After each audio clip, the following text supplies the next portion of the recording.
My name is Nicole, and I will be with you in the next 20 minutes to talk about blockchain just a little bit. When I was asked by the organizer how I should coin the title of my speech, so there are a variety of options come up. So first of all, I was thinking whether I should capitalize on the buzzword of Bitcoin, because you know that Bitcoin has been considered as one of the most profitable assets in the world for now. So the price of Bitcoin has increased by around 1,000 times in the past couple of years. So that's one option. Another option is that I can start with the endless lineup of companies of powerhouses in the world which are now adopting blockchain. So we're talking about Google, Facebook, Amazon, Alibaba, and the list is not exhaustive at all. So that's another way to look at this technology. But since I have been in this space for not too long, just 2 years, and what I'm doing is that I'm doing the community building for blockchain. So what I think about this emerging technology is that it's better to give you a more comprehensive picture about this emerging technology, both the pros and cons, the good and the bad, the upside and the downside, so that you can see through the hypes and you can see how to embrace this technology in a more proper way. So that's the very first idea to start with this talk. And I also came to know that blockchain is definitely taking off. Like the awareness for blockchain is definitely taking off in Vietnam. So why do I know that? I have a friend who is working at an auditing firm. So what she's telling me is that every day around their lunchtime, half of her colleagues, they're looking and staring at this computer and watching, the movement of Bitcoin every day, and they're doing this kind of trading with Bitcoin.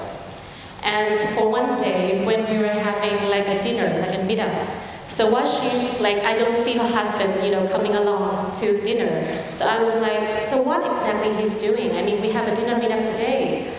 And, she told me that, the cryptocurrency, Bitcoin is like dropping. So that's why he has to stay at home, and kind of keep biting his nails, waiting for the price to go up.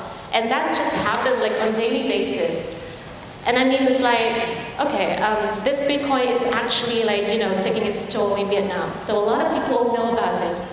But the hype around the currency and the margin trading is just getting way out of control. And just from the name of the program today, I think that people have just touched the tip of the iceberg. So blockchain is definitely not Bitcoin. They are different concepts. And what people know about Bitcoin is just part of the iceberg.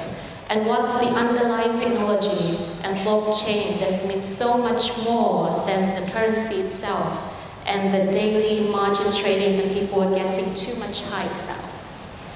So first thing first, what is blockchain?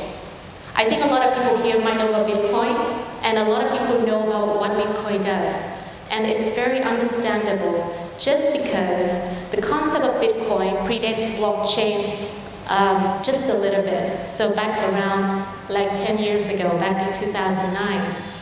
So the idea about Bitcoin is a global currency that can transfer across the border, go around the frictions and all the legacies of banks, financial institutions, and governments in the world. And it's like a global currency that you can pay directly from your pocket or from your wallet to another person within a very short amount of time and at affordable cost. So that's where it starts. So the idea about Bitcoin, it's too good to be true. So to realize the concept of Bitcoin, people, this concept of blockchain has come into the way. So actually, what's different from blockchain is that for now, you don't have to rely on a database of the bank or a government. You don't have to rely on the book of a black market vendors to keep track of your transactions. So now, every single transaction that you've done to all the other people will be recorded on a transparent and public database that everyone can look up what's happening in that database. But the data is very hard to change or reverse. So that's the top line concept. So now we will talk about a specific use case. So I believe that all of you here are familiar with ride-hailing services. So we would talk about how it's going to be different if Uber or Grab adopts blockchain. So I believe that either as a driver or either as a customer, you might have shared some confusing moments like me. First of all, I have no idea how the drive is priced. I just have to accept whatever it is quoted on Grab or Uber platform. And if I'm unlucky enough to go out, let's say during rush hours or when it's raining, definitely the price just increases because on the app, they just say price increases due to high demands. So what's the logic behind that? And until now, I can still not get what the logic is behind that calculation. And I just have to accept whatever it is quoted in their platform. That's the first thing. So the second thing is that whatever you do with Grab or Uber, whether it's review, whether it's payment, whether it's quotation, everything is stick to their platform. So if there's any problem with that platform, whether it's their system is crashed, the system is hacked, both the driver and the customer are left paralyzed and confused because they cannot do anything with the service. And last but not least, I don't know how my data is being shared, who's viewing my data, who's using my data, and how it is being shared with other people. We all have to tick in that small magical box, say, I agree to the terms and conditions of the app before you open the app, right? But not a lot of people here can really read or understand what those terms and conditions convey. So actually, I have no idea how my personal details are being handled with Grab or Uber. I have the guarantee, but I have no way to verify that. So what's going to be different if you apply blockchain on Grab or Uber platform? So here's the thing. First of all, you'll be the one who's going to do the transaction. So you are the one who raised the quotation or the price that matches your budget. And if the price matches with the driver, then off you go. You can conduct the transaction directly from the customer to the driver. Then you can pay directly from your wallet to the driver's wallet. And also, since blockchain is a transparent database, you can actually review your transaction, where it is going through, whether it has reached the driver, or whether there's any problem with payment processing. And also a very important thing, blockchain runs 24/7. There's no downtime to blockchain unless there's a global blackout or like a major internet cutoff. As long as there's one computer within the system which is still running, then the whole system will still keep running. And the whole system is very resilient against hacking or crashing. So we have talked about the concept, we have talked about the use cases, so we will talk a little bit more about the applications. So as I mentioned, so Bitcoin is definitely the most popular application on blockchain. And there are a variety of currencies out there that can do more transactions, deliver higher value transactions at lightning speed. But then other than currencies, there are multiple avenues where you can explore with blockchain technology. So for instance, we're talking about a transparent database where you can review all the transactions which are taking place, which means that you can definitely change the way you validate the origins of products, of anything. Imagining there's a diamond which is mined from underground. Once it is mined up there, it will be encoded with a special ID, and from then on, whenever this diamond is transacted from one person to another, all these details will be recorded on blockchain.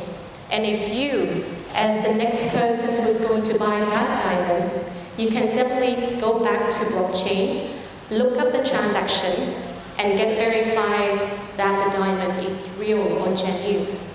So that's one thing. That's about the origins of products. Also, because very similar to Grapple Uber, with this free marketplace where you can do these transactions freely. For now, you can transact literally everything, not only drive, but it's about assets, it's about man-hour, it's about even solar energy. For blockchain, it can help you to, let's say, tokenize your assets and put that on a marketplace. And what you can do is that you can fully transact whatever assets you can think of on this transparent database. And last but not least, this is also what I love most about blockchain, because when it comes across with other technology 4.0, like Internet of Things, it can bring like a plethora of applications that you can never think of. My personal favorite example is an application called Solar Coin. So what they do is that they issue this currency within their platform, and they use the solar coins to trade solar energy directly from your roof, the panels on your roof, to the national grid, and it can help you transact solar energy directly from your house to your neighbor's house. And everything can be done like very promptly and at an affordable cost. So I mean that with blockchain, there are a variety of things that you cannot think of with the other technology. But of course, that's the bright side. On the dark side, there are a variety of challenges as well. So for instance, blockchain, due to its nature, the transaction bandwidth is limited. It cannot match with the transaction bandwidth of Visa, MasterCard, or other payment transactions. Also, blockchain or Bitcoin and other applications still are not properly regulated in a variety of jurisdictions, even in Vietnam. So a lot of people also ask me, so whether blockchain or Bitcoin is now legitimized in Vietnam? I think the answer is still ambiguous. We cannot tell. Because actually the government, the users, and the startups, we are still trying to get our mind or our head around what actually we should perceive blockchain or Bitcoin. Whether it's a currency, whether it's a special type of asset, or whether it's a special type of goods. So the conversation is still ongoing, but I believe that everyone, including the regulators, academia, startups, and students, everyone is driven by innovation. And the technology itself will eventually be leveraged and regulated in the most optimal way that's going to work out with everyone in here. So, also, still, I've talked a lot about those fancy applications of blockchain, but still, the technology is still very new. It's just been there for 8 years, and still there's a lack of mainstream, ready-to-use applications. Still a lot of people are trying to find some way to make these blockchain applications more friendly to users, more easier to use, and also to make the interface somehow looks like a normal application. I think the exploration is still ongoing, but still we have to take into account those challenges when we think about embracing blockchain technology.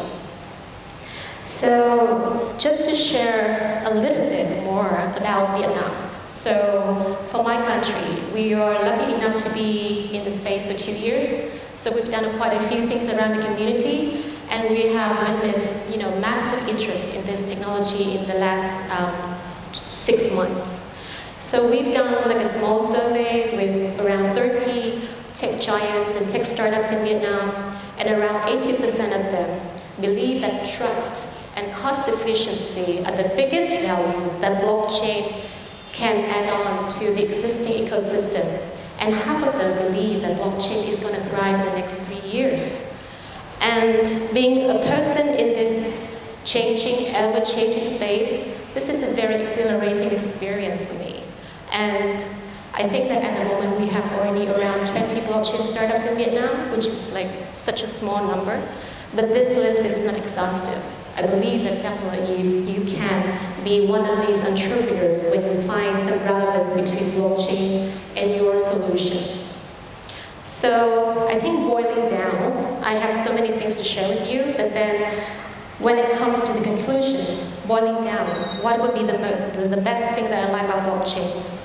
I think that reminds me of the old story in the old day when we are in a small village, when we can know exactly how many coins, how much money we have in our pocket, and we know every single person in the village, and there's no need for any bank or any government to verify who we are and how much asset we have.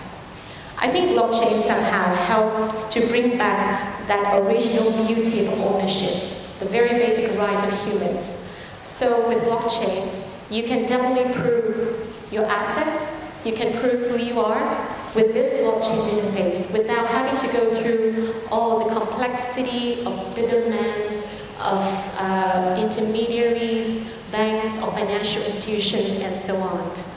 I believe that at the end of the day, when you can solve this basic right of human, like the ownership, make it so beautiful and so simple, that's going to help to empower people so much better than all the complex, all the flashy technologies that you can think of.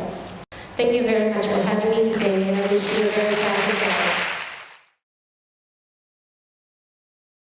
The safety and the security and the life that you can put your hand and your handprints and your fingerprint alongside your footprint. Thank you. Bless you.